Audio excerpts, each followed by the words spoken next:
Welcome to A Woman's Brew, where women talk about beer. In today's episode, we're heading north of the English border to discuss the Scottish breweries you know and love, as well as some hidden gems you may not be aware of yet. I'm Joanne, and this is Tori. Hello. And we're two beer-loving women on a mission to get more people drinking and talking about great beer. Come join us.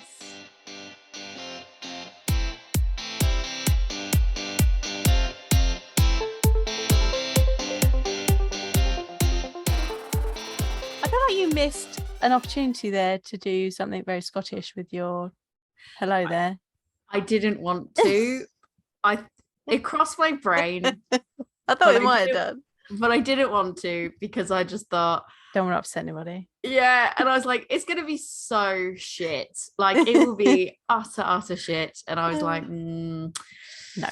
No. It's like anytime someone finds out I'm from the US and then they start going like, oh, way, I'm walking. And you're just like, I'm not even from New York.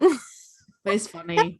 Go there. And I was like, I don't want to do that. So I'm just gonna Do they do New York stuff to you? I don't think I've ever seen somebody do that. I've definitely had someone. Have they? Yeah. No, so many people do. But it's like it's a joke. Like, one guy at work does it all the time, but like we laugh about it. We'll just go, hey, I'm walking here. Yeah. Just because it's funny. And then but I'm like, but that's not even that's New York. And he's like, I know, it's just funny. And we just do that. And he's like, what does Boston sound like? I'm like, damn, it's distinct.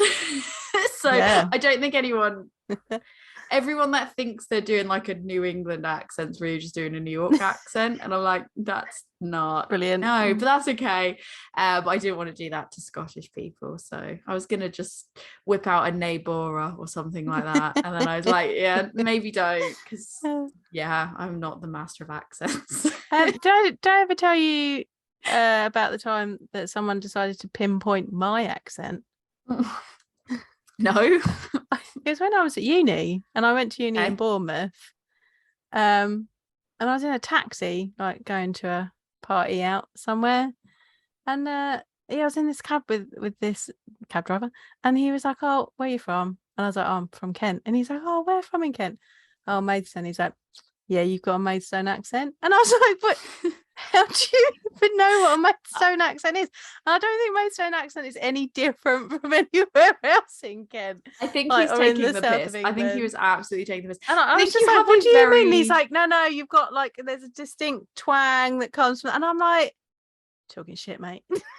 I think you have a very like inoffensive accent. Like, I think it's very, it's just a very neutral, like, but it's not like, it's just like a generic like English accent without it being like Cockney, the stereotype, like proper London. Like it's not like that, and it's not Northern. It's not like over the top like Northern. It's just, and it's not like that like super like posh like Queen's.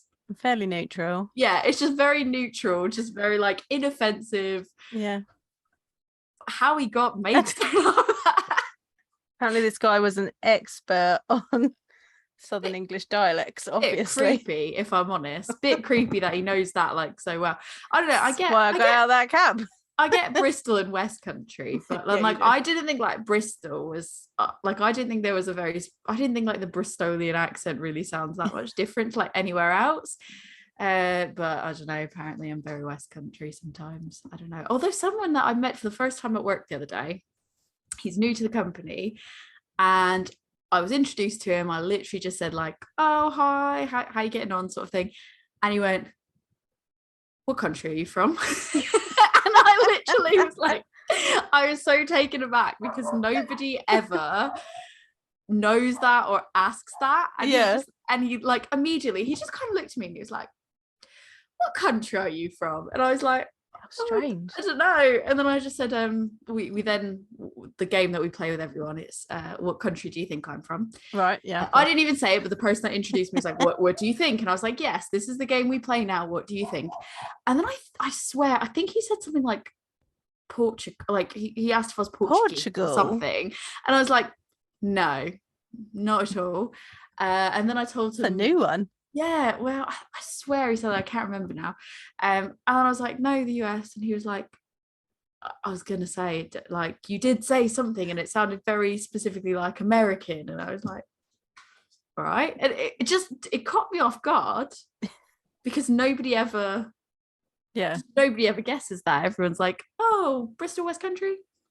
Even in Wales, they were like Bristol West Country. And I was like, okay. I've been asked if I'm Australian. This guy before. off the bat is like, by an American. Yeah, by an American. Yeah. I don't, yeah. I could guess that because I think I have never had the trouble telling the difference between British, like Scottish, English. I think Welsh can be hard depending on like where in Wales that person's from. And you can tell like Ireland and all that. I think the difficulties between like New Zealand and Australia, that's really there hard. Is a although sometimes it's very like you can pick it up, and then sometimes it's like not a clue. But a lot of American people think British people, like English people and Australians sound the same, and I'm like, I don't really understand that. Also, when I was on cruise ships, someone looked at my name tag and then went, "Oh, England. What part of Wales is that?" And I was like, at least they knew that like Wales was a place. Right. Because I'm fairly certain I'm fairly certain I've spoken to people about over here and they've not even realised that Wales was attached. Yeah. They were like, you could just drive to Wales. It's like, yeah. Anyways, this is not the riveting conversation.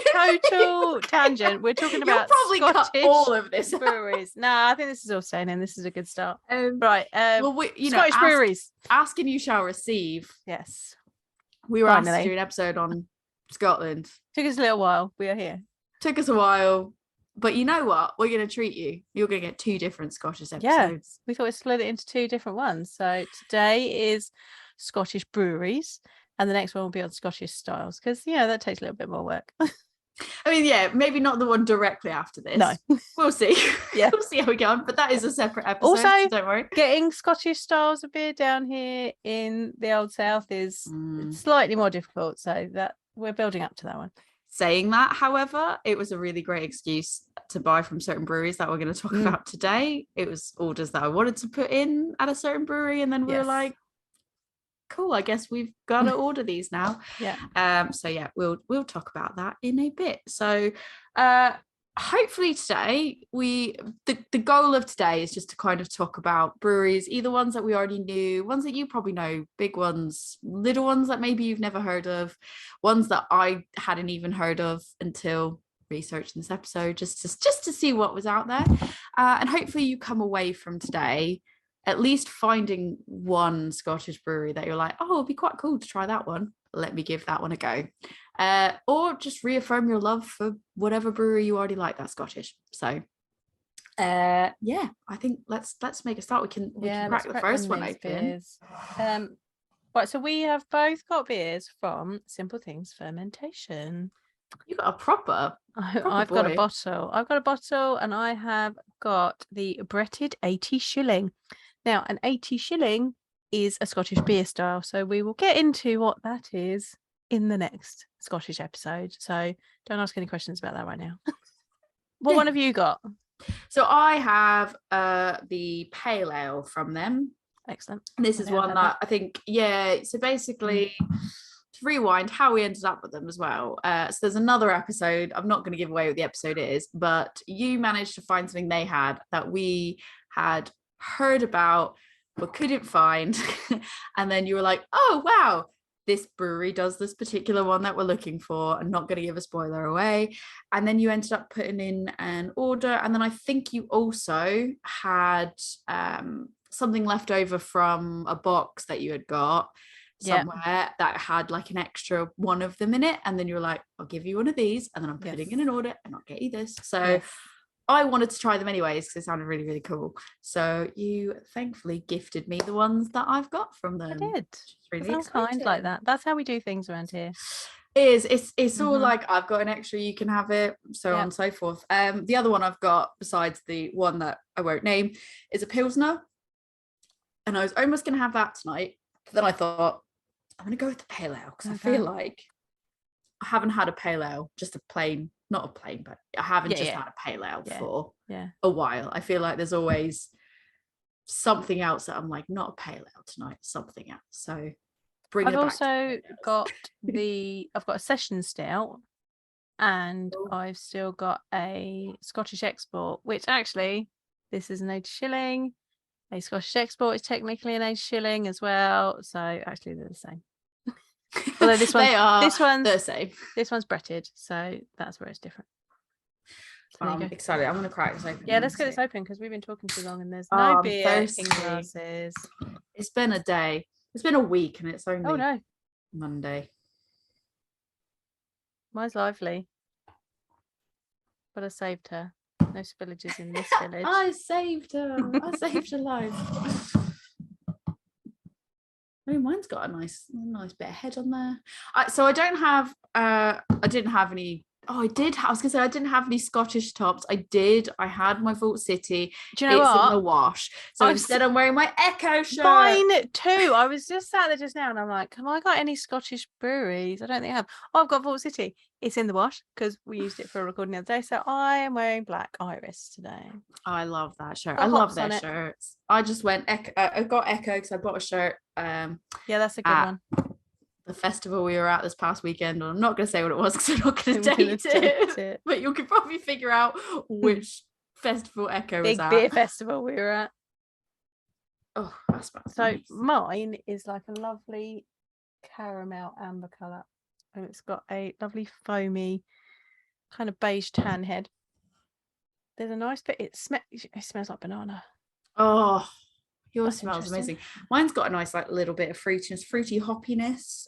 It's like a bit sweet, like malty sweetness.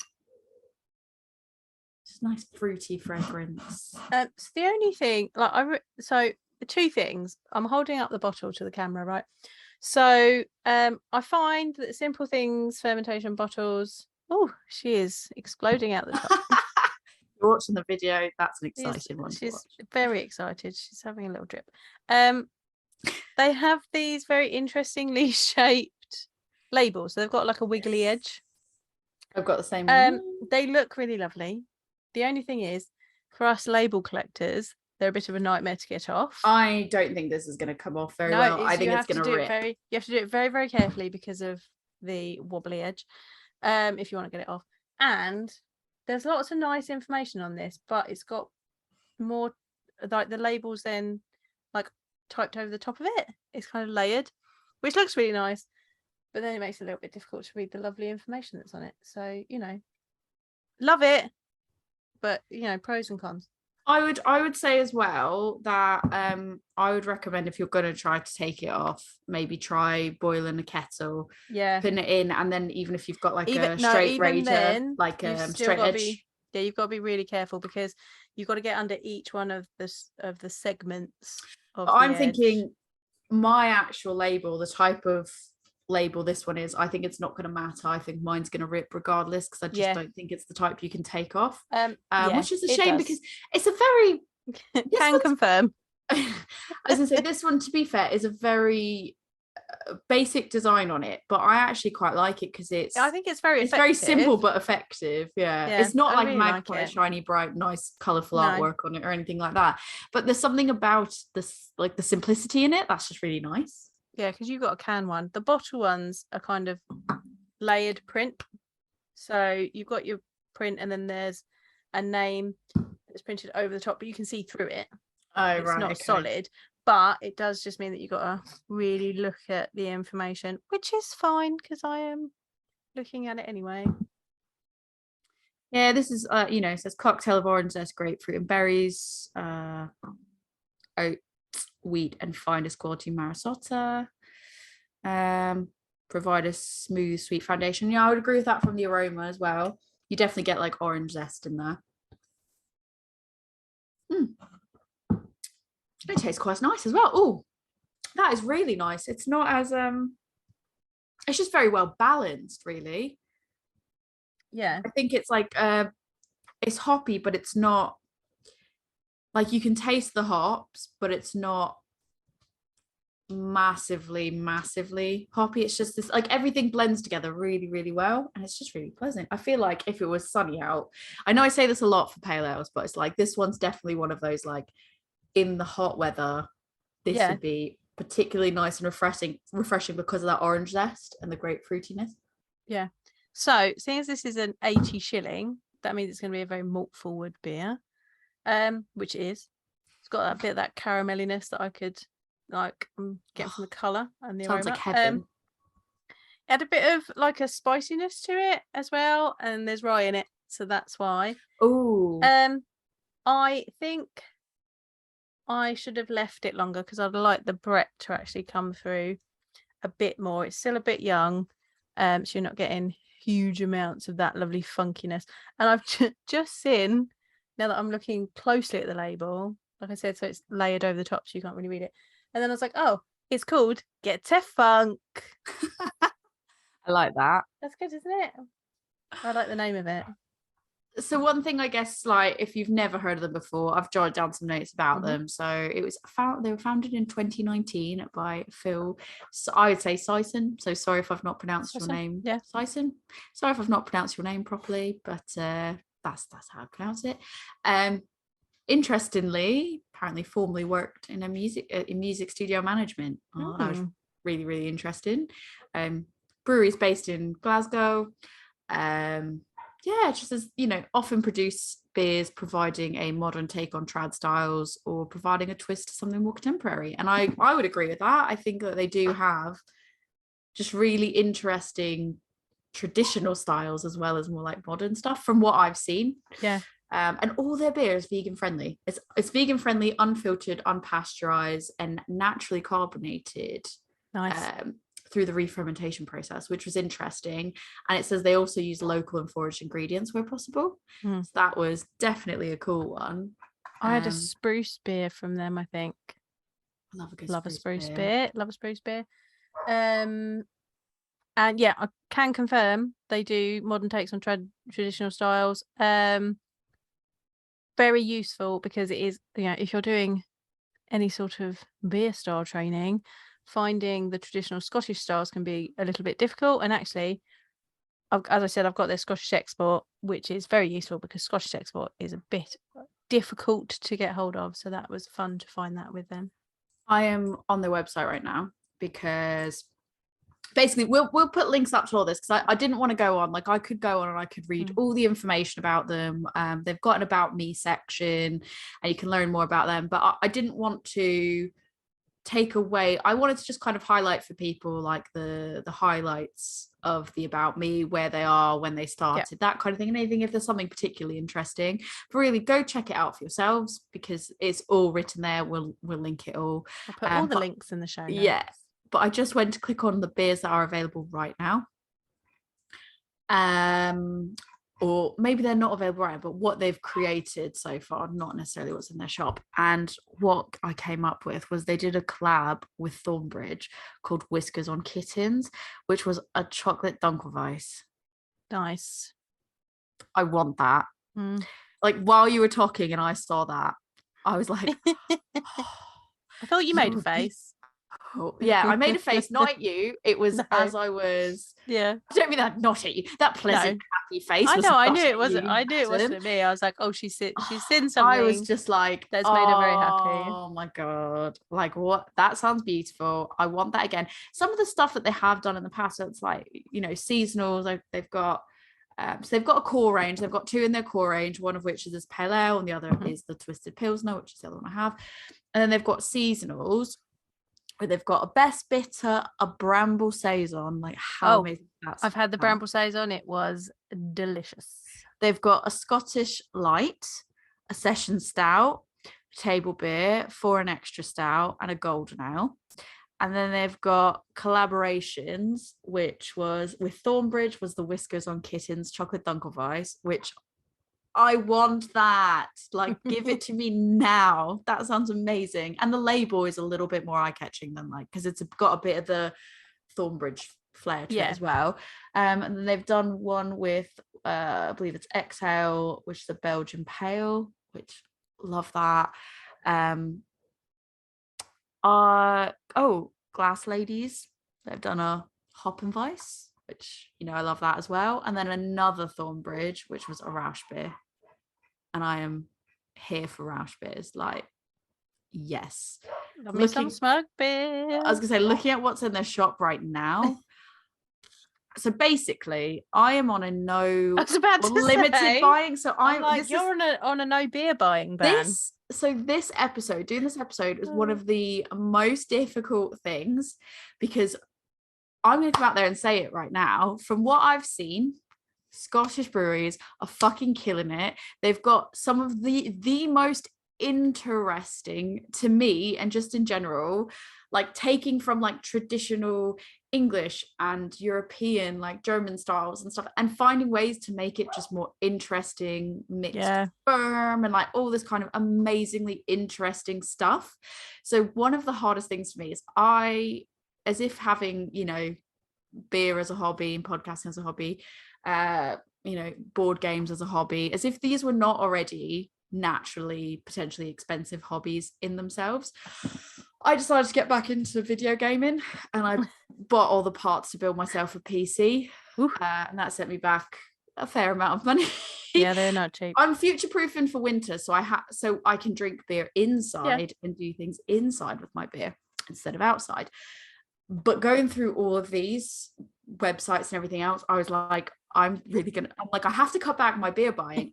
And then I started looking at these brews, especially the ones I'd never heard before, that I'm like, I really want to try it. So this is a fucking struggle. I'm looking. The Oktoberfest season is going to be the hardest season, I think. Okay, how many Oktoberfest emails did you get in your email today? Because I got about none. You're not signed up to enough. I don't think I'm signed up to enough emails because I got like 3 Oktoberfest emails today. That. I got one. I think I've got one, but I don't sign up to that many of them, because I have them all on Instagram and stuff, and I just know that if I get the emails, that's it, I'm fucked. Like, I want to know, but also I don't want to know, because top tip, err on a little bit of caution. In case you haven't heard us say this before, dear listeners, if you want to be at the forefront of buying beers from your favorite breweries or your favorite bottle shops, sign up to their newsletters. You're gonna potentially get discounts. You're gonna get the news early, pre-release information early. Like, the newsletter is the place to be. Like, they put it on their social media, but often it goes out to the newsletter list first. So if there's something you're particularly after, make sure you're on their newsletter lists, on the email lists. And also, while you're at it, you can get on our email list. I'll put a little link down below. Premature plug. You can get on our email list too. But yeah, I'm looking at these case, and there's a seasonals, and there's like a seasonal that's got the German ale, golden ale, the Rausch beer, the Scottish export, so the one thing that extra stout. One thing I really like about Simple Things is they do really good mixed cases of what they've currently got, so you can just buy one of it, or like one or two of everything in a box, and just have at it. I really like that. It's enabling me to buy more beer, but it is bad. And I do love, though, like on all of them, it does break down the ingredients. It says the malts used, like in the Rausch beer, is beech smoked, wheat, melanoidin, and Munich. There's also Carafa. Is it Carafa 3? I've not heard of that one. That's an interesting one. I've got some Carafa 3. Carafa 3. That was Carafa E. Carafa Lots of eyes. And then, like, the hops, they've got Magnum and Tettnanger. Tettnanger. That's not a hop I've ever heard of. Oh, that's a very traditional German hop. Yeah, I don't think I know German hops as well. So that's just really interesting. I was like, oh, okay. Then Koln yeast. And yeah, it's really interesting seeing that they do have it all like broken down, and so tasty and all that. So yeah, I really like this so far. I'm going to pour a little bit more. Yeah, no, this is good. I think this is a good example. Although I would like a bit more funk from it, but I think that comes with age, and I drank it, so. They've got a mixed case of wild styles as well, and they've done a Sriracha saison and a Tettnang saison. Nice, interesting. A Sriracha saison. That could be. Sriracha's a hop. Yeah, no. Yeah. Your Sriracha Ace. I do know that. Give me credit for something. Sriracha's a very, from my experience, it's very divisive. Yeah. People either really enjoy Sriracha hop beers, or they are like, they this really is don't. the devil's hop, and I don't want it anywhere near. Like it's on a similar I level don't mind to it, Sub, actually. I know it's apparently it's like raisins or whatever. Like I'm like sultanas, not raisins, sultanas. Sorry, exactly. Like people that really like Sriracha, like it's Sriracha, let's get it right. And the other people are like, ugh, get that in the bin where it belongs. I personally don't mind Sriracha. Like I don't mind those beers, but it is very distinct. I think I've only ever had one beer with Sriracha Ace in it. Oh, what beer was that? It was a Brooklyn Brewery beer from a long time ago. Okay, I think I've had at least one wild weather one, and then I've had like Pomona Islands used it.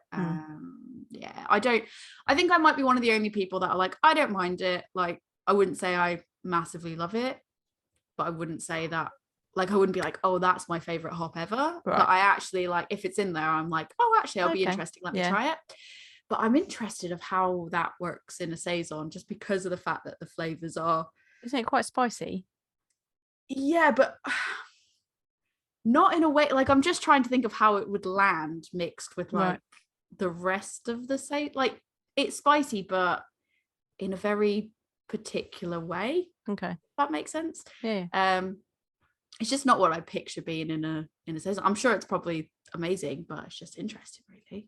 And we're not allowed to buy it because we haven't got any money. I'm not allowed to buy that. We're on beer buying ban. We've got to use up the beers that we've got. Unless they release, I will put this out there, unless they re-release that Thornbridge Club. Then I'll be like, oh, we need to have something again. Oktoberfest 3.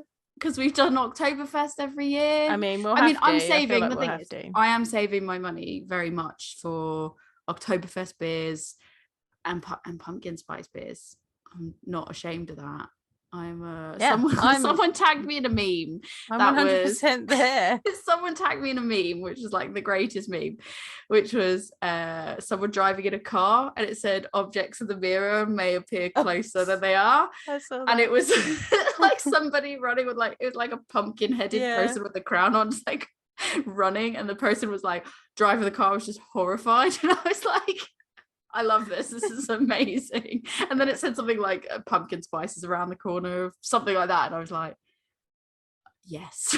Yes. I was like, yes, please. Gonna make us happy.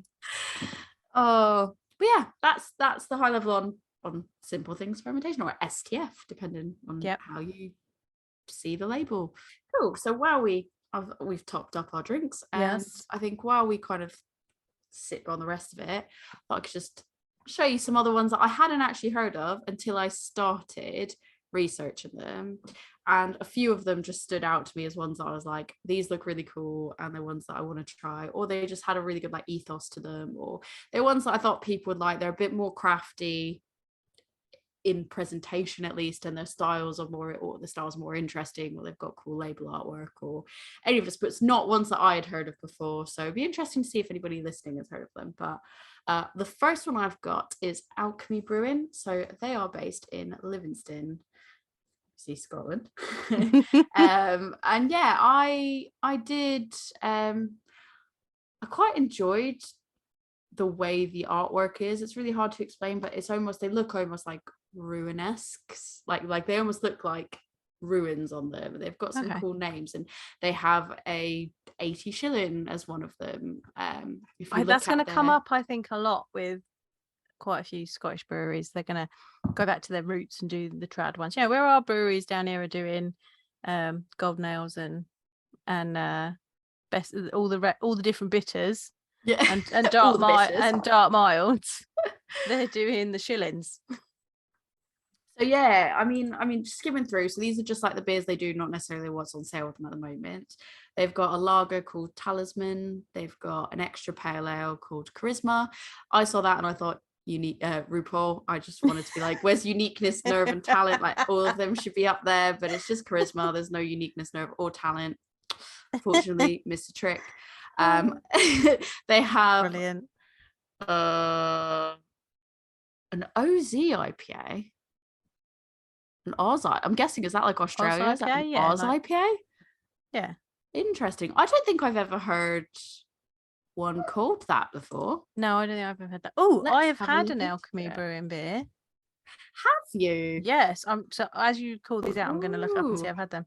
I thought I had heard of them. I had a beer called Bring Out the Imp, which was a imperial oatmeal stout. Oh, imperial stout, yeah. In whiskey casks. Yeah, that I was going to say, that's one of them on here, is the imperial stout, Bring Out the Imp. I thought it was okay. Do you think you thought it was all right? It was okay.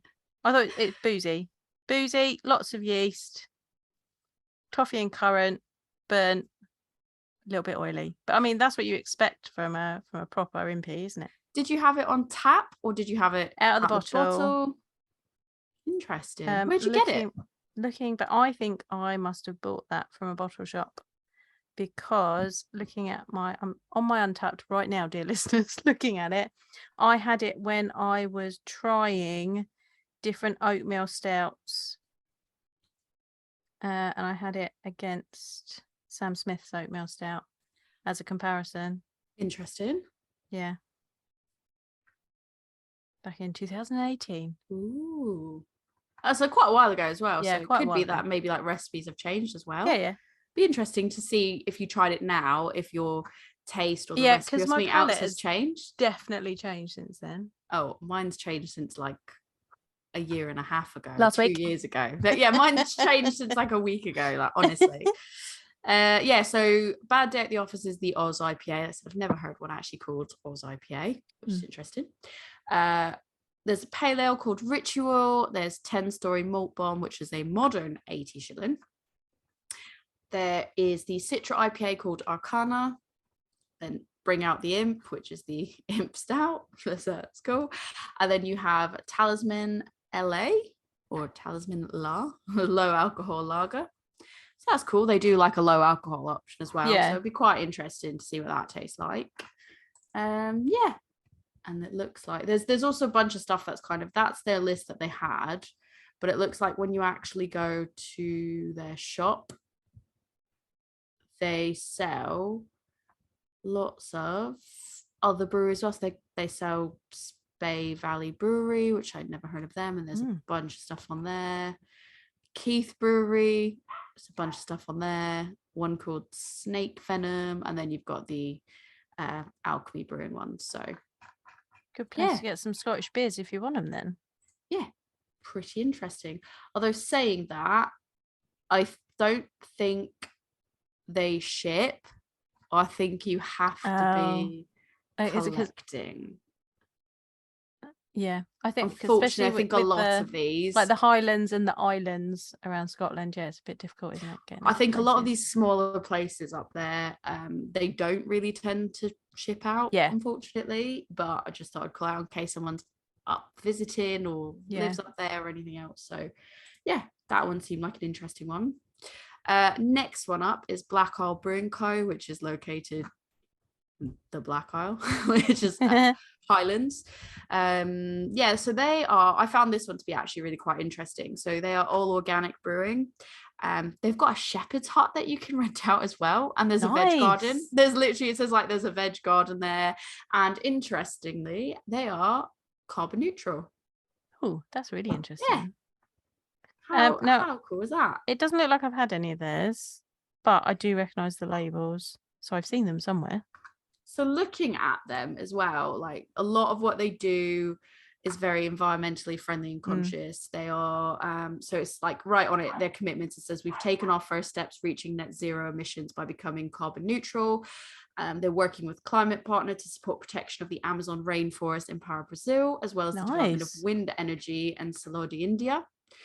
They've signed the SME climate commitment, pledging to have their greenhouse gas emissions by 2030 and achieve net zero emissions by 2040.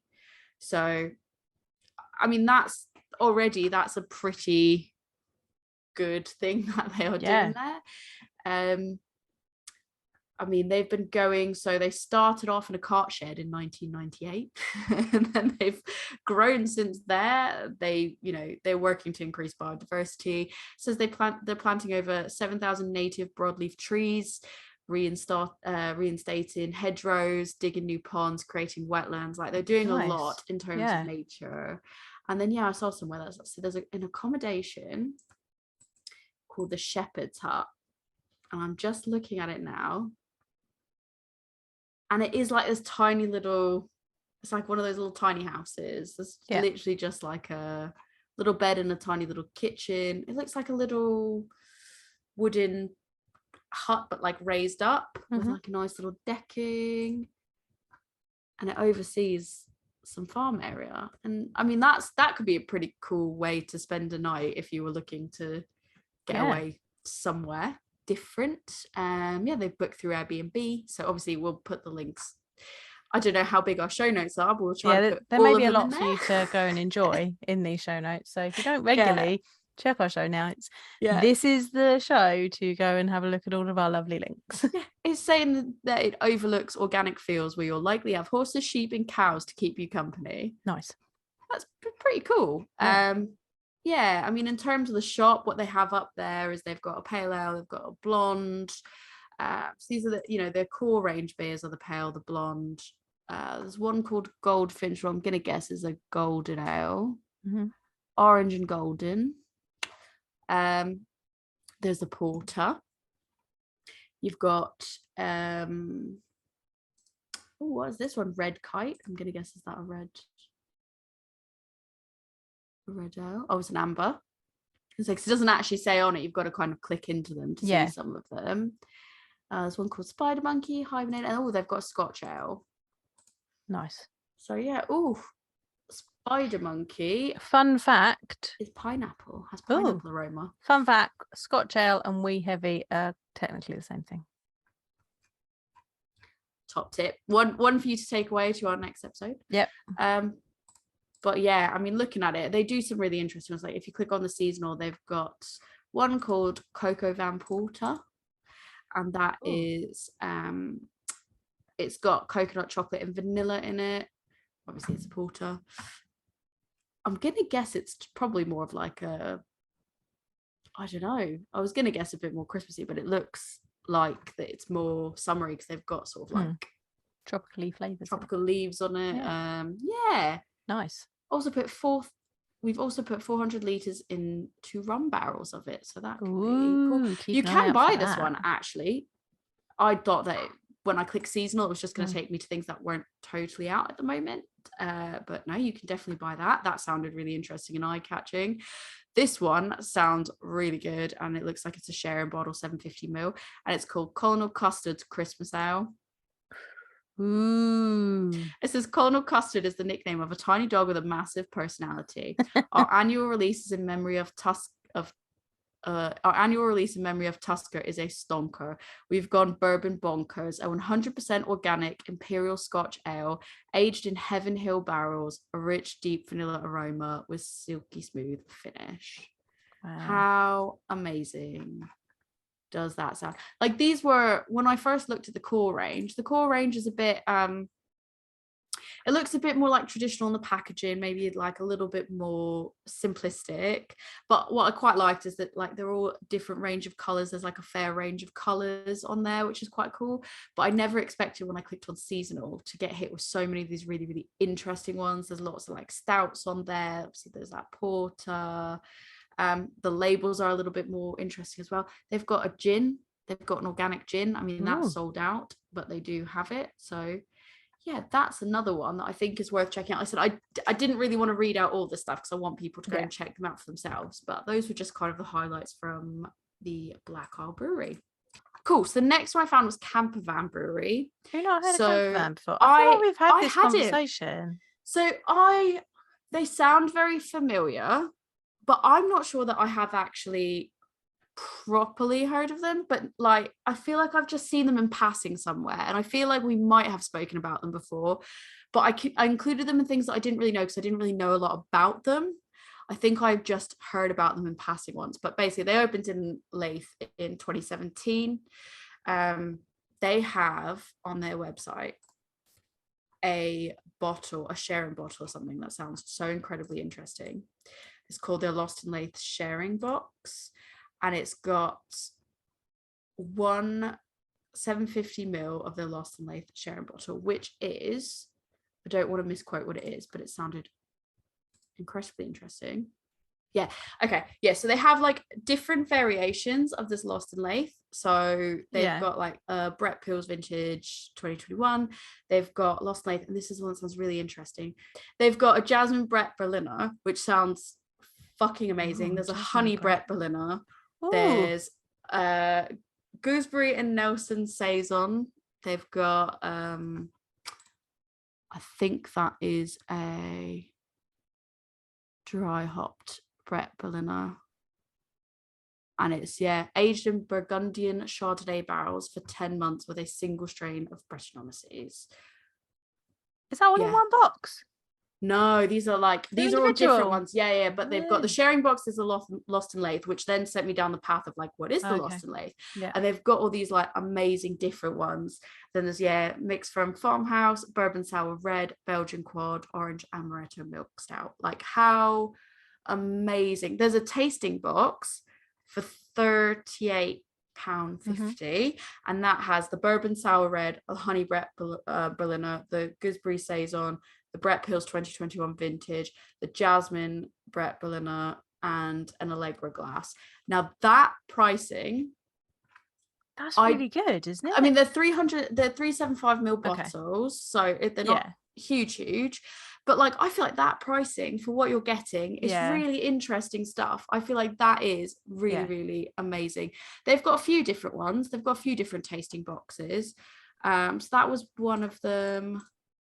There's also a winter warmer, which has the Belgian Quad, the salted Speyside Wee Heavy, and old fashioned Wee Heavy. There's two of all of those, so it's 6 in total, and the glass. And then you've got one that's just called the Imperial Tasting Box, salted cognac Imperial Stout, bourbon chai milk stout, old fashioned Wee Heavy, and a salted Speyside Wee Heavy. This isn't fair because I'm not supposed to be buying beer. I know. And I think so the winter warmers one was $44.25, the Imperial tasting box was $45, and then the supporting funk tasting box was $38.50. Oh, that is exciting stuff.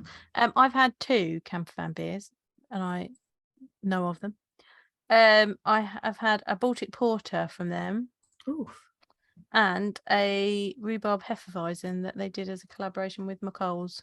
That was beautiful. So I was gonna say, did you not have the rhubarb Hefeweizen? I think I might have had something where they collabed or something, because I think that's maybe where I had heard of them, but I hadn't really looked into them, and I hadn't really looked at what they actually offered, because I don't think it was like they were the collaborating brewery as opposed to the one that was where we bought it from. I can't remember what it was, and I don't think it was that one. Was it not the McColl's one? I think I might have had it in a festival of things that I'm not going to mention. Even though we're talking about Scottish breweries, there's one that we're not even going to bother mentioning because we don't want to, for obvious reasons we don't want to. So but I think that might have been where maybe I had one of them. I think that's where I've heard of them, but then I've found them with other people since. I mean, it's really interesting as well. Like I don't really want to give away their story, but the story of how they were founded was really a pretty strong life experience that happens, which led them to founding this brewery. And just looking at those bottles, I'm so tempted. I'm like, I really like don't. But they look amazing and they sound amazing. So I might be team have to try Camper Van. Yeah. So. Yeah, that we might have to put an order in there at some point. Then I've got Moonwake, which Had you not heard of Moonwake before? I don't think I had actually proper seen. I didn't think I knew them by name, but when I look at the labels, I recognize the labels. Okay. And I know we know somebody who works. Yeah. We know someone through social media who like works there as well. But I hadn't really heard of them until recently.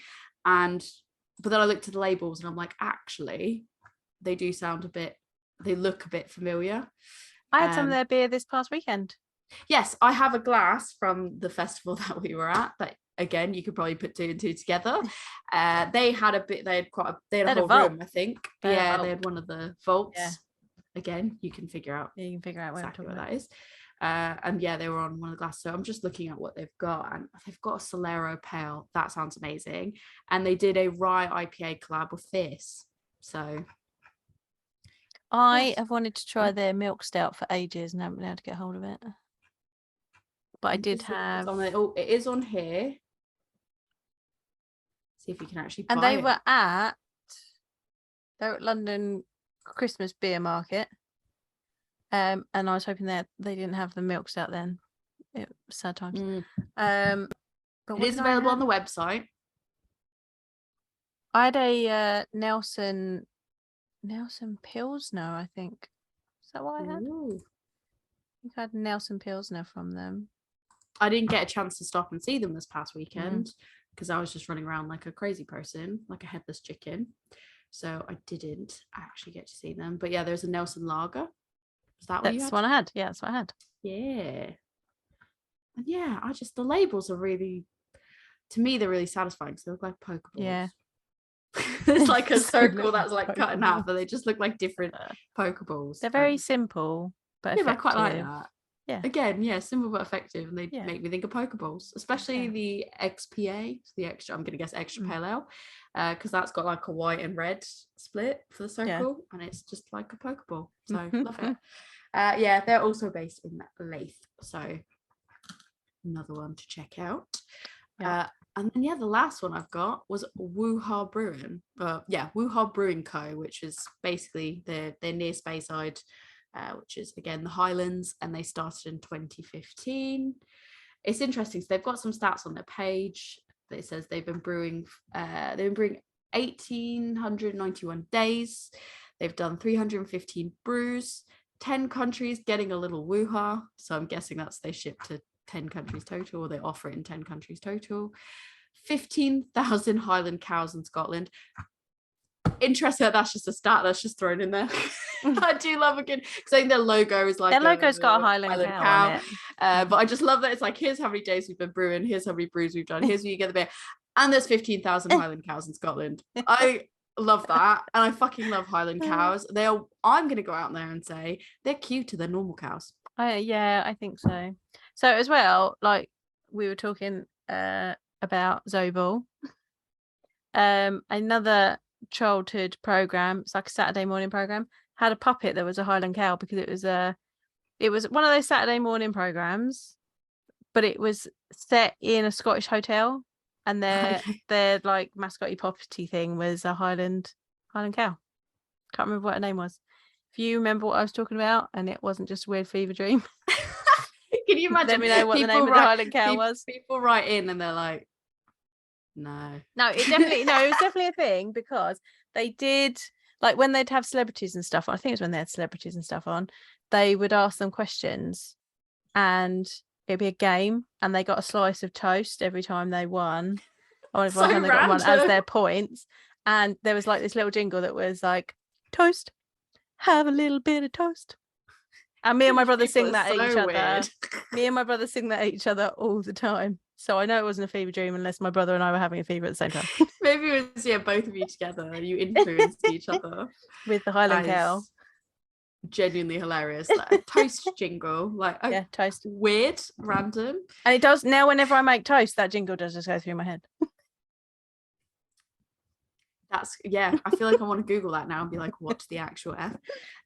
So Wuha has 5 beers in their core range. So they've got Hello Friday Session Pale Ale, Hot Pinata IPA, Rotten. It's hard to pronounce it when it's like split up. Rouch and Roll Porter. Oh, nice. It's just like when you see it like separated, it's a bit like funny to look at.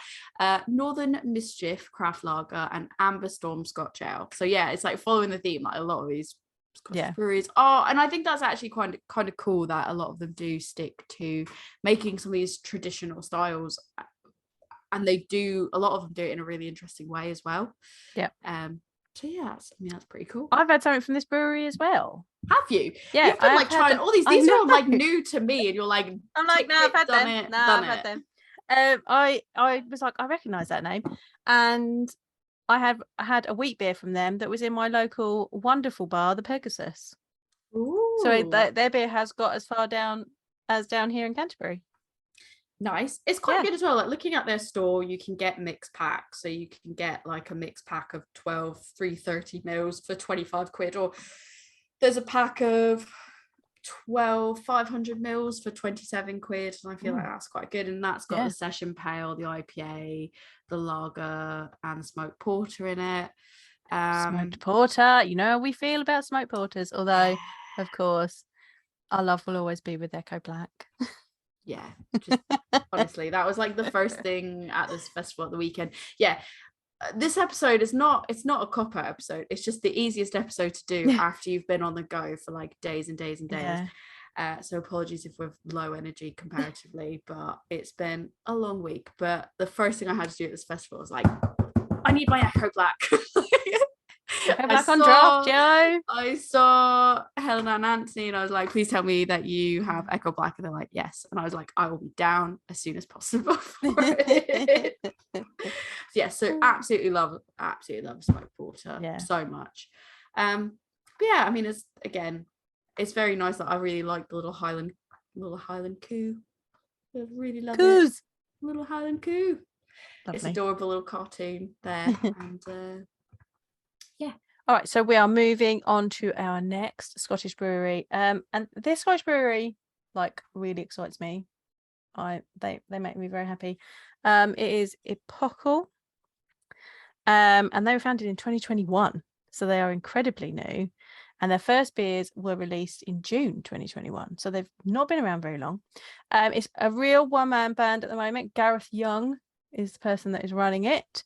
They specialize in barrel fermented ales, as the name suggests, because they are barrel fermented ales on their lovely labels.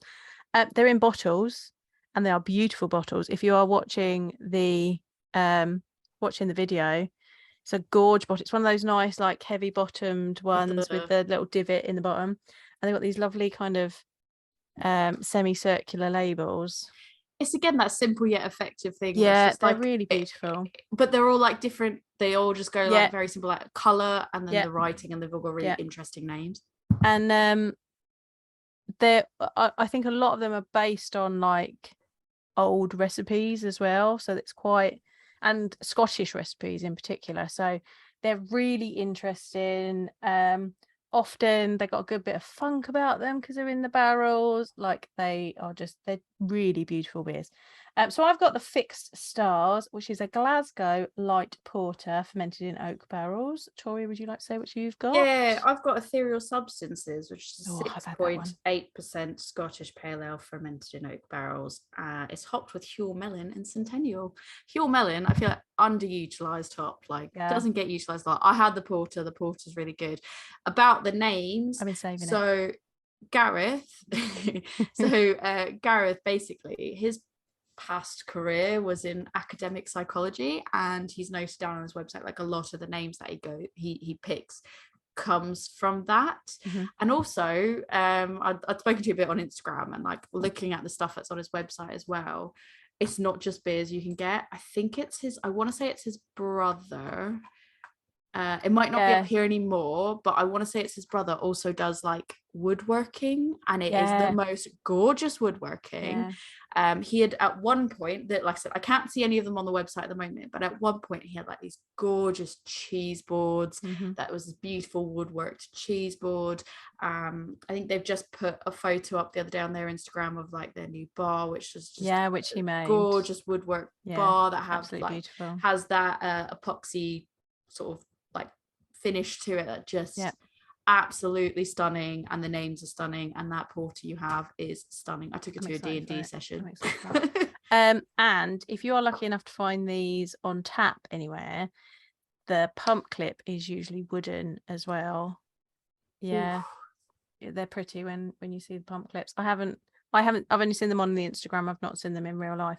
And actually, should we crack this open and then let's crack while we crack it open, you can kind of explain, like, because these are not the easiest ones to get hands on. These were not easy to get hold of. I'd been watching them on Instagram for ages because I was like, that looks amazing, I want those.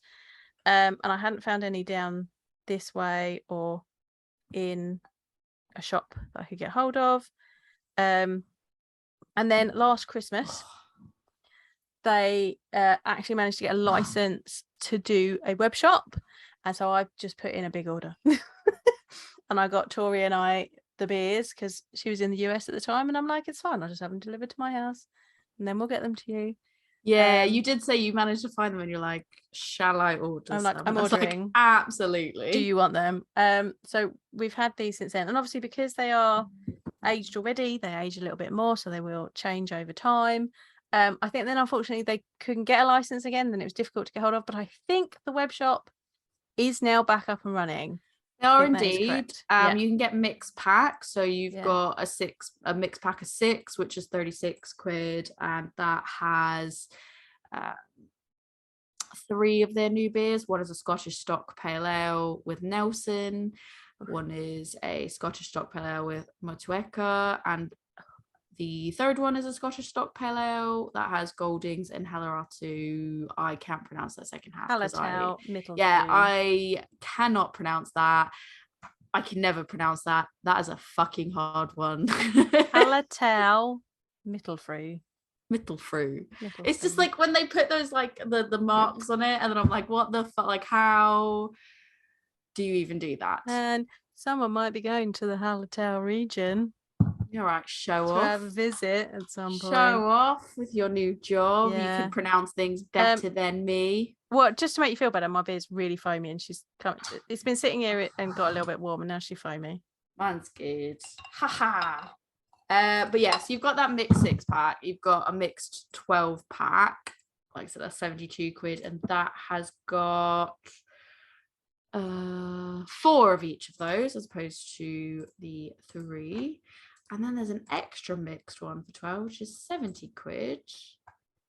And then there's also plus 2 bottles each of Ethereal Substance and 2 bottles of one that is a table beer with Saz. Oh, and 2 bottles of there's another one. So there's basically this one's got there's more in it as opposed to the other one because there's like less of each.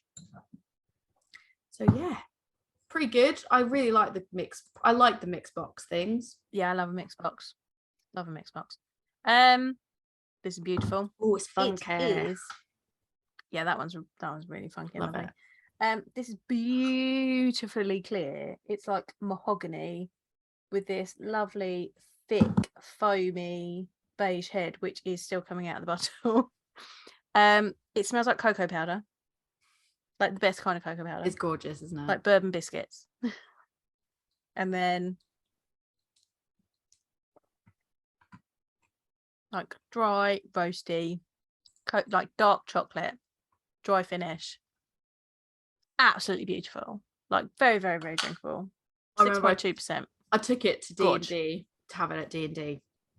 And I felt like it just didn't get the appreciation that it deserved. Oh no, why did you share it with those people?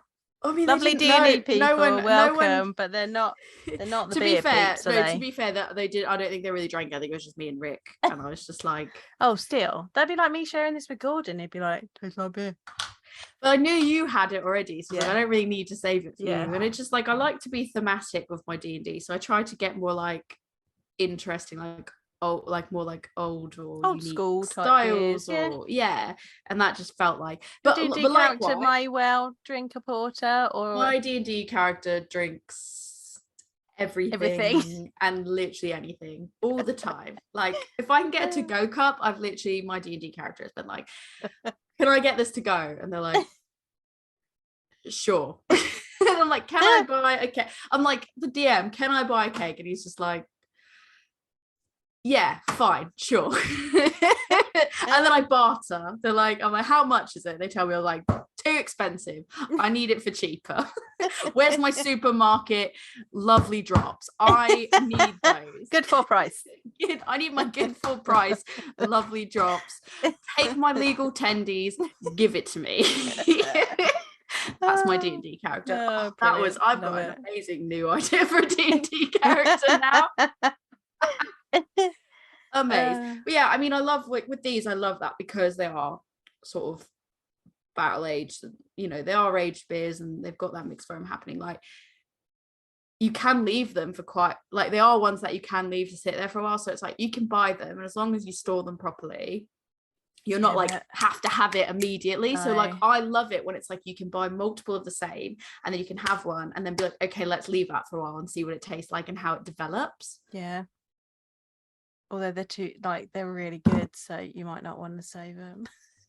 To be fair, I only had one of each, and the only reason it's lasted this long is because I was like, it's not the right moment. It's not the right moment. Right. And I knew that I had to save one for a podcast. You got your Christmas Day saved, haven't you? And I have my Christmas Day saved because I wasn't here for Christmas. And then I was like, well, I'm not going to waste it on not Christmas. I had mine at Christmas and it was absolutely beautiful. It's quite literally the only one I have left. I had this one, which I knew I had to save one for a podcast episode, so this is the one I saved. Yeah. And I have my Christmas Day because I physically was like, I can't just have it not on Christmas Day. That feels weird.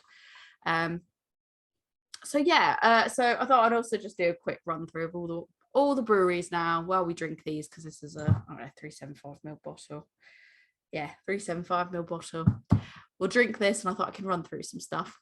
Quick run through of the other places that I could think of that were worth mentioning. So you've got 71 Brewing, that was established in 2016. So I think for a lot of the places that you see 71 Brewing in is you tend to see them a lot in like supermarkets. Like I think Lidl has them a bunch, and that's the main place that I've seen them.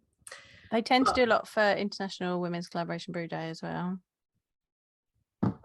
I don't think I knew that one as much. I just recognise them personally from supermarkets, but looking at their websites and like what they do actually offer, they do a lot of good like fruited seasonal beers as well. They have like as part of that, they had like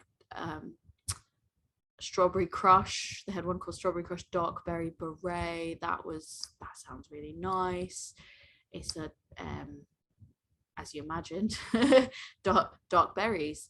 So and it's got hints of fruit sorbet notes, so that's good. But yeah, I mean, that's obviously worth mentioning because they're Scottish, but I feel like a lot of people probably know about them, so it's not too much to dwell on there.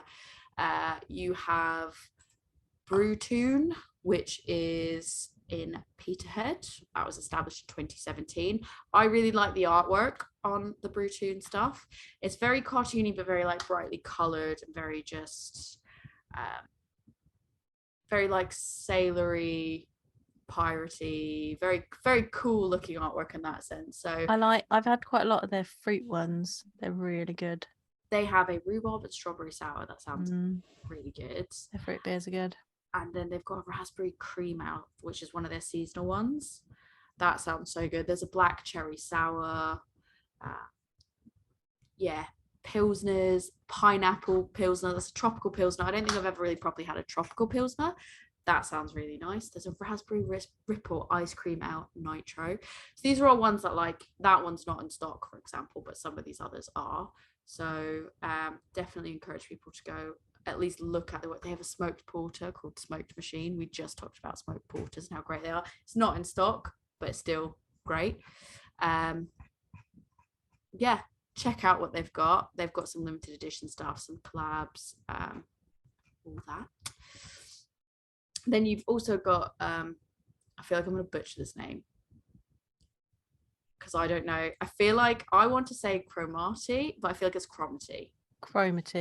It is Chromati. Yeah. I said I read it and I want to say Chromati, but I feel like it should be said Chromati. And I'm like, I feel like the right way to say it is how you should say it, but that's not the way my brain wants to say it. So thank you for correcting that one. You're welcome. Yes, that's promising. And then Rob and Tamsin will probably correct both of us. So probably, yeah. I feel like that is not even. They're like, no, that's not how you say it. But there's certain, like, you know what I mean, though, there's certain like names, like very like Scottish names that you're just like, it's the same way that you're like, why didn't you do a Scottish hello? It's like, because I just knew that I was gonna butcher anything I did, and so I hate reading some of these names. But yeah, I'm glad that at least what I thought it should be we think is right. So I've not actually had anything from them myself. Have you not? No, but I hear that they are really, really good. I've had some, and I think they were on my list last year to drink more of, and I couldn't find them. Couldn't find them down this end of the world. Yeah, I mean, they started in 2011, based obviously in Cromarty or however you want to say it. Yeah, however your brain wants to read it. Yeah, I've not had them, but I keep hearing like really, really amazing things. They've got an Imperial Brown. Oh, and a Belgian black rye. Brown. Oh, that sounds amazing. There's 10 malt porter. Nice. Seeing what else they've got. Yeah, they do some really interesting stuff. I had Chrome Bongo. Chrome Bongo, I like that. They've got a Munich Sour Helles, so that's like Munich Sour Helles. No, style Munich style. I was like, a sour Helles. Like a sour Helles, or what? I was like, that's no. But that's when you went. That's when you. Ooh, I was like, I mean, yeah, but like, also, I just meant more of like, oh, Oktoberfest vibes, love it. And you were just like, oh, that's interesting. I was like, well, it's just a normal. Definitely heard you well. Session white IPA. I like a good white IPA as well. Red rye IPA. Lots of just love a bit of rye. Nice, really nice sounding things, but I just hear that they're very good quality. So like, what did you have from them then? Crumbongo. Oh yeah, Crumbongo. Yes, I think that's all I've had, but they were on my list because that was so good. Like, I wanted to find more of them, and I just haven't been able to find them down here. So the Black Belgian Rye Ale was aged in freshly emptied bourbon barrels for 24 months. Nice. And they're packed into 500ml bottles. And that's only like 10 quid for a 500ml bottle. That's not bad at all.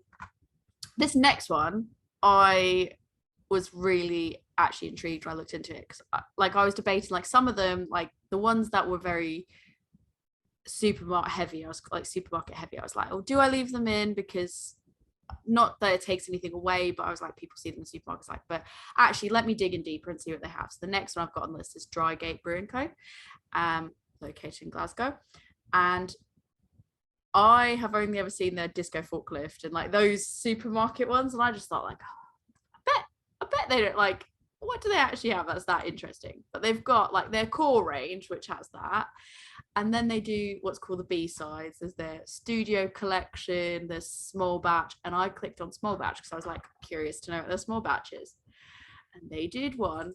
They don't have it anymore. I don't know when they did it. Absolutely fucking devastated. They did one called Spooky Bitch, and the label looks like it's got a sad ghost on it. It's a sad ghost, and it's a pumpkin spice latte white stout. How did we miss that?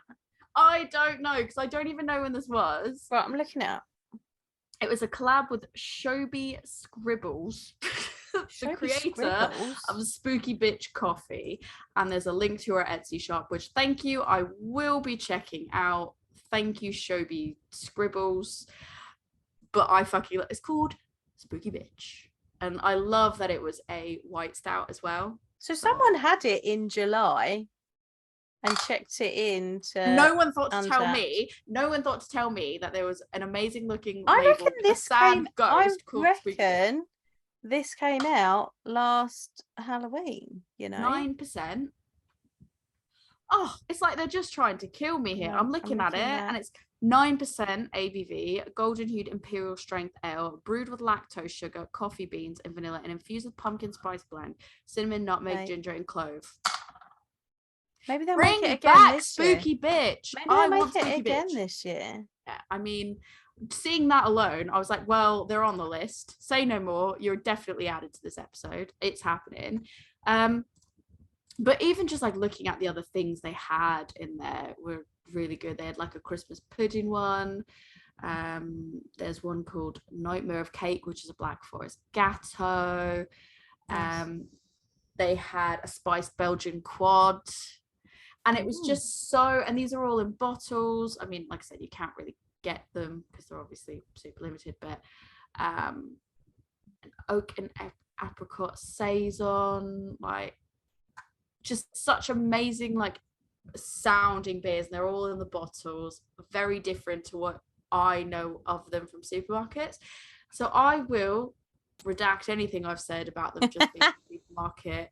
And to be fair, the ones that I have had from the supermarkets, like I haven't hated. It's just that it's not to like it's not to where I normally drink. Yeah. I don't do a lot of supermarket buying. They have peanut butter Mocha milk stout. Oh my god, just seeing that as I scroll through now. I think they did at some point. I don't think they have it anymore. They did the peanut butter chocolate collab with Fierce, which was tasty. Yeah, I redact anything I've said. That's just that they're just fine. They're a supermarket beer, whatever. They do some really interesting stuff. So I've always enjoyed the ones of Drygate that I've had. I've not had very many, but I've always enjoyed them. That's it.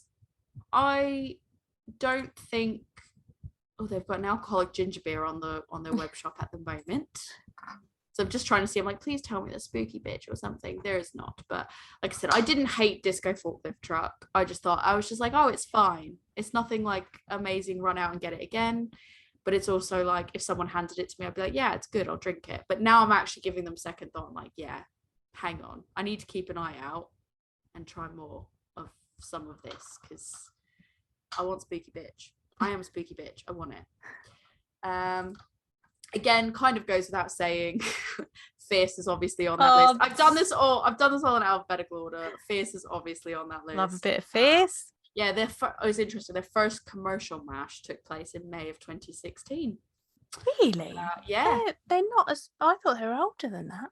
Oh, their flavors are so on point with like everything they do. Yeah. Their maple, every time they've maple pancake, it is like so maple, so beautiful. Moose. All of them are good. Moose and very big moose. I really like the Eskimo Joe. Yes. Cold brew. Their cold brew pale. So good. It's so amazing. I just had at the festival that we were at this past weekend, I had their, I want to say it was like barrel aged. It's bourbon maple pancake. It was good. That was so good. And it doesn't look like as strong as it's gonna taste. It doesn't taste as strong. Like it's not like it's like this massively like boozy thing either. What did you have after it? Because it still smelled of maple, didn't it? I can't remember what it was. I don't remember. I got something else and I'm fairly certain that it was rinsed out and then I had it and you're like, I can still smell maple. Because I gave you a sip of it and you're like, it still smells like maple. I think I had Pomona. I think I had Pomona Island. I had a Pomona Island after a fruity Pomona Island, and you were like, I can still smell the maple. But it was just like, like it was beautiful. Good. It was so good. Yeah, I never turned down Fierce, and what I really love about Fierce as well is they do have like they do more funky, interesting stuff as well. It's not just like they have a whole separate range of stuff that they do. I'm trying to find Fierce by Nature. Fierce by Nature, yeah. Yeah, I've had those. That was a Christmas present one year, was the full set of Fierce by Nature. So I'm looking at it now and they've got one that's the wild stone fruit sour, which is very, I love stone fruited fruits. Amazing. And it's got a fox on it with like peaches and stuff. And I'm like, I really want it. It's the beautiful. Labels are absolutely gorgeous. I think my favourite was I think there was a bramble one in that range. That was gorge. Yeah, Have a Break, the Kit Kat one. Like, that was good. That was good. All of them are just so good, but I think I really need to order. I'm not ordering anything. But if I was going to order anything, I might have to order that Fierce by Nature one because it's got the fox on it. But I'm not ordering them. But if I were, that would be the one. That one might be out of. Are they still selling it? Yeah, it's on the website. Oh, it's showing as no longer in production on it on Untapped. Ooh. But it might be even better because it might be aged. Well, now I'm like, hang on a minute, maybe it's out of stock, and But if it doesn't say out of stock, now I'm gonna want to buy it because I'll be like, what if I can't get it? There's that bit bourbon maple pancake is on there though, so definitely recommend. Do go out and get that. I can click shop now on that. Ooh. But I'm not going to because I'll get in trouble. Yeah, you'll get in trouble.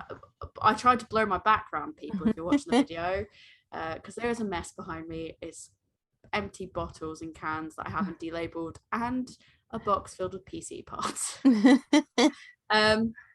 The next one, literally I would have them on the podcast in my heartbeat. Holy Goat. Yeah, so good. They make really interesting things. So many really interesting things. So the founder of this was one of the co-founders of Vault City. I'm pretty sure most people have probably heard of Holy Goat at this point because they have just been rising the ranks really over the putting last out bangers. Putting out banger after banger. Don't say that often. Banger. Putting out bangers. They genuinely do. I would say their artwork is on par, if not rivaling, like Tartarus's for just absolutely gorgeous artwork. They specialize in mixed firm, which I fucking love, like fruity mixed firm, like just beautiful golden sour babies. Like they're all just amazing. I mean, they only started they only really founded in like the end of 2020, and just to see how much amazing shit they're continually putting out. And I don't think I've had one so far that I've been like, nah, that's not that interesting. I think there's very few that I've gone like, I'm not interested enough to buy that. I think most of them I'm like, I want to try that and I want to have that, and I'm sad when I've missed out on it. Drinking out of my Holy Goat glass as we speak, if you watch the video. We've got Loch Lemon. So this one's quite good. Obviously, female co-founder here. They started in 2011. They are another brewery who's available in a lot of supermarkets. However, I do think that they do some really, really interesting, good stuff. They just did, I don't think that long ago, they had the collab with Emperors, didn't they? Loch Lemon. Yes, I think they did. They had a collab with Emperors, and I feel like if you're doing a collab with Emperors, you know they've got to make some decent beers. Yeah. If Damien's going to come do a collab with you, you know it's going to be pretty good. They've got a black Quipper, painted black and white, 12% black Quipper. That is insanity. That is on their website now. If you've ever wanted to try a quadruple IPA and you love a black IPA, there you go, a black Quipper. I don't think I've seen any before. They also do an barrel-aged Scotch ale, so happy days. Barley wines galore on there as well.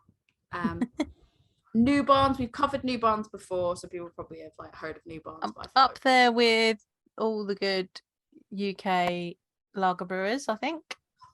Yes, really love the stuff I've had from them as well. I think we talked about them on an episode before. They are female co-owned as well, so that's really great. Worth checking them out. You've got Pilot. I think we know them from their sassy tweets more than anything. They make amazing beer, and their tweets are sassy. Their mochaccino. I don't even like Twitter, and I know that if they've tweeted something, I want to see it because it's usually great. And their mochaccino and their peach Melba beers are just, I think they're classic beers nowadays. The peach Melba is good. So good. So good. I'm seeing what they have. They've got a barrel age collection at the moment. I don't think you can get the core range that has both the mochaccino stout and the peach Melba sour. And there's also their blonde. I'm just see what else is in there. The Leaf Lager, Vienna Pale, and an IPA. So yeah, Vienna Pale, nice. Pilot's great. So good, so good. Next one is Sinister Bruco. No, I've not heard of those before. When you said them the other week, they are. If you like imperial stouts, big barrel-aged beers, like Sinister is who you want. So they're like super small batch from what I understand. I don't even know where you can really buy them. I mean, there's a tab on their website like where to buy, but they are very difficult to get hands on. I know like Yorkshire craft beers, I think you can get some at, and there's like a few shops. I've only ever had them because one of my friends who I like sharing things with. He lives nearby. He gets them. Okay. They are just, very, very small batch, but just really good. They're the ones that did the Cinder Surprise. Oh, it was like okay. the Kinder Egg one, yeah. but it was, that one. I didn't have that one. I've had some of their other ones though, and oh my god. Highly recommend if you like big boozy beers. That's really all I can say. If you can get your hands on them, do it, because you probably won't regret it if boozy beers are your thing. You got 6 Degree North. So we had the Coalesce for the red wine. Did we actually have that on the day? I can't remember if we actually had that on the day. If I just shared it with you separate. We had the Solera. Yes. Beer, and it was gorgeous. Yeah, 6 Degree North they tend to lean towards like Belgian styles as well, I think.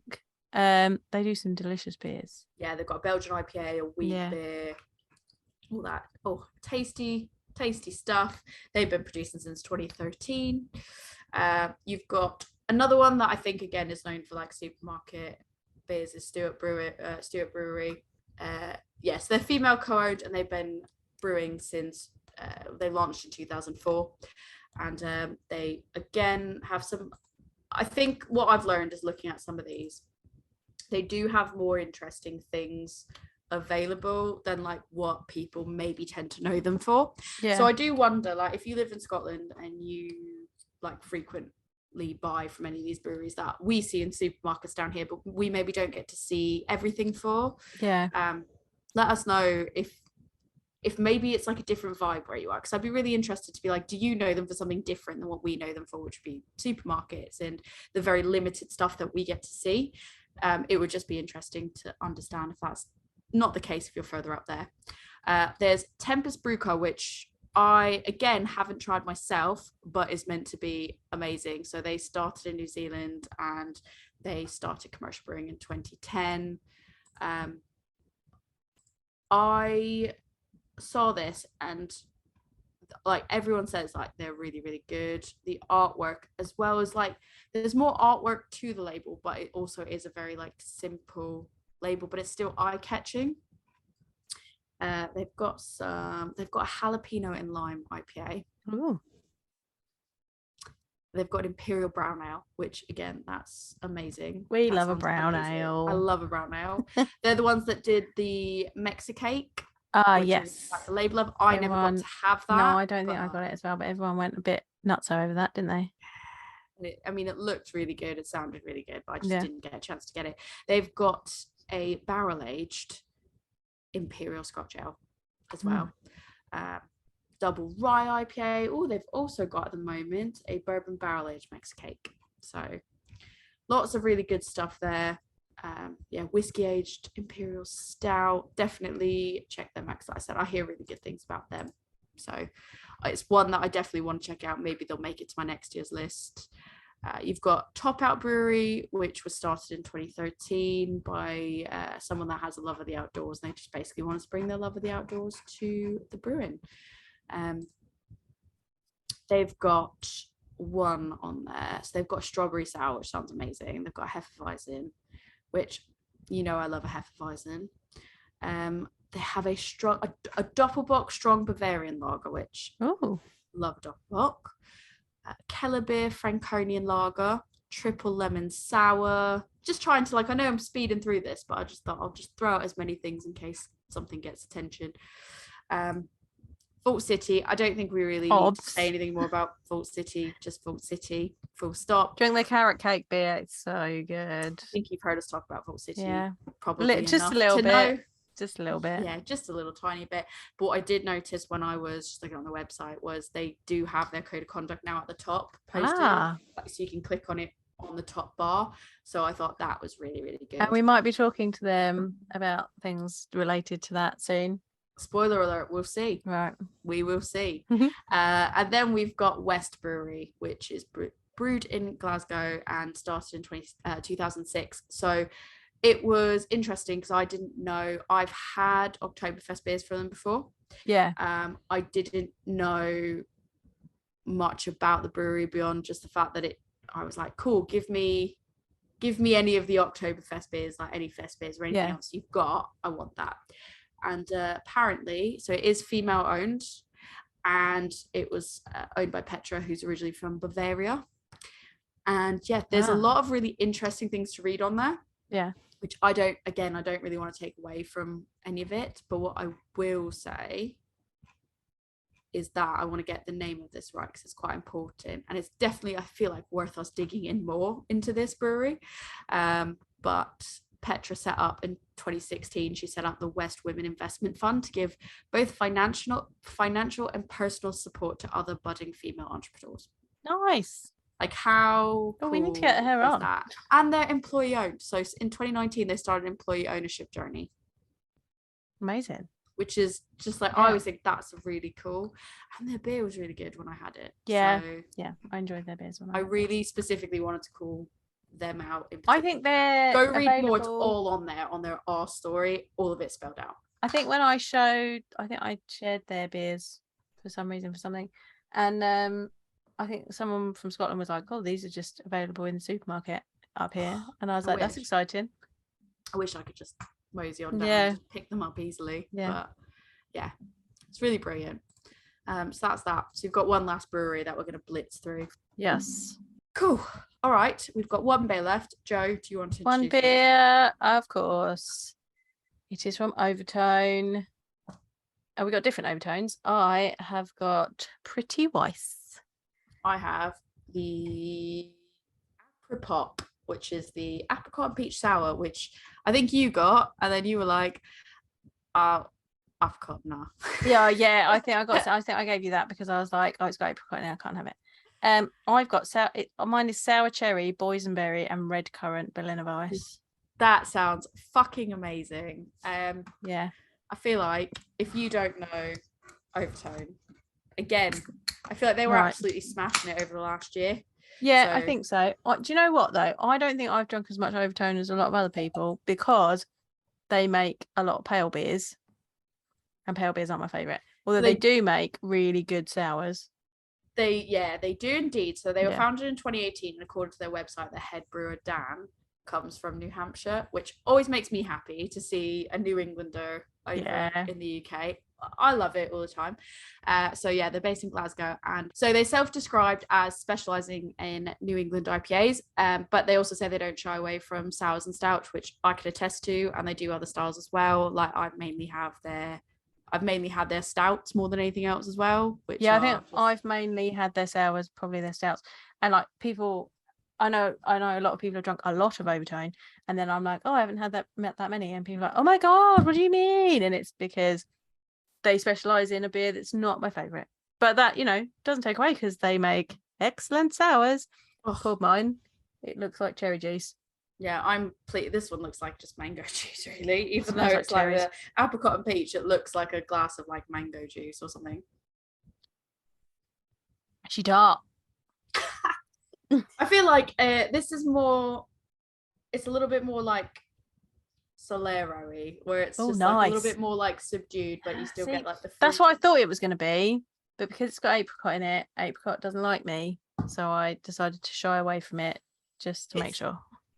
It's like tart, but it's very subtle tart, like very much in the background, but it's really nice. And I think that if you were someone that wanted to get into sours, this would be a better one to have compared to probably what you have. Yeah, mine's very wheaty, which a Berliner Weiss is a wheat beer. You're really getting that through at the end. Like, it's tart and dry. The fruits in it, like cherry, boysenberry, and red currant, they are tartar, more sour fruits. They balance really well together. You've got that lovely, it's tart and puckering, and then there's the fruitiness. It's not particularly sweet, but then there's that nice kind of wheat body in the back that you get from Berliner. It's lovely.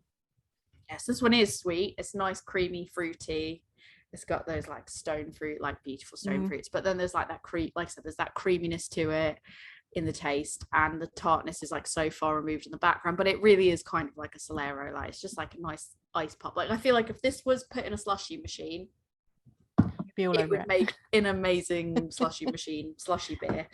But yeah, really brilliant. I mean, I would argue, I think that they are kind of one of those new hotness breweries, because I feel like, especially over the last year, like I would say probably the last 12 months, it's been like Overtone bang around for like people being like, oh my god, Overtone's amazing. Yeah. Look at this stout has come out. Look at this. You know, and it's not even just been the New England IPAs. It's been the stouts, the sours, like everything across the board. And I would agree with you. I don't think I've had enough Overtone. Not because I don't like the style either, just because I've had so much to drink that I don't tend to go to one brewery and be like, I'm gonna just keep buying all of it. But I feel like I probably easily could with them, because they've got a lot of good stuff. I'd personally really like to see them brew a Brave Noise. So I'm fairly certain that they took part in the Altogether beer. Oh yeah, I think they might have done. I just want to double check before I say that. Yeah. And they're like, no, you fucking didn't. Yeah, they did. So I know that Overtone took part in the Altogether brew. So they're not shying away from initiative that is for the people and bringing together, you know, people and community. So I feel like, not that, I mean, I want to see all these breweries do it. Yeah. It's not said, you know, there's one or the other, but I feel like there's this special, because they've done the Altogether, they're one of the breweries that I could be like, cool, you've already done this, you know, collaborative brew. It would be really cool to see them do Brave Noise, just because clearly they're not shying away from the keep politics out of beer type conversation, if they're willing to brew something like that. So yeah, I think, you know, they do say on their website as well that they aim to bring people together and incite conversation. Like if you look at their About Us section, that's included in there. So, you know, what better way to incite conversation, bring people together than make a Brave Noise? Do a Brave Noise beer. And I think their cans would make like a lovely Brave Noise. Because they could do like they could do like the same blue colours, but it would just be like one of their lovely spirograph designs in different colours of blue. But in the in the blue tones from it. I think so. I think so personally. Come on, Overtone, you can do it. Everyone can do it. We'll buy it. But also, I will buy it, to be fair. But yeah, that's kind of that's the end of everything. I did ask sort of people what their favourite Scottish breweries were. Pretty much the majority of people did come back with something that I've already said above. Yeah. But the two that didn't is one recommendation was Otherworld. So I've not heard of them. Submitted Otherworld. I hadn't heard of them either. Their website seems to be broken, so I don't really know what their story is, unfortunately. But what I can say is I absolutely fucking love their artwork, because it's very much that old like it's almost like old vintage, like Sailor Jerry style tattoo. If you think Sailor Jerry, like that's the similar type of theme that their artwork is. Genuinely fucking love it. And they've got some really interesting things in a can, which I don't think I've ever seen this type of beer properly in a can before, at least labeled this way. Mixed fermentation New England IPA. Oh, they've got that in a can. Really interesting. Mango and Sabro tropical IPA. They've got a mixed fermentation hazy pale. They've got a New England sour. They've got an apricot sour. Not for you, for me. The label's fucking amazing. I love it. They do a Leipzig style goes. That's like the proper, without all the fruit in it. I don't see it on here. On Untapped. I'm on Untapped. On Untapped. It's not on their website at the moment, but the last one they have is a smoked Scottish lager. Yes, I just saw that. I was like, yes, please. I want a smoked lager. Thank you, please. Thank you, please. Yes. I had never heard of them before, and I don't even care that they have a fucking massive spider with too many legs on the smoked. That's probably the one that I want the most, and actually the label's pretty cool. And I think between that and the apricot sour are probably my two favorite labels on here. But I really love that like Sailor Jerry style, old vintage like sailor style artwork so much. I just wish that the Our Story section worked so I could see about them, but it's not. So I can't tell you any more about them. I can just tell you their beer looks really fucking good.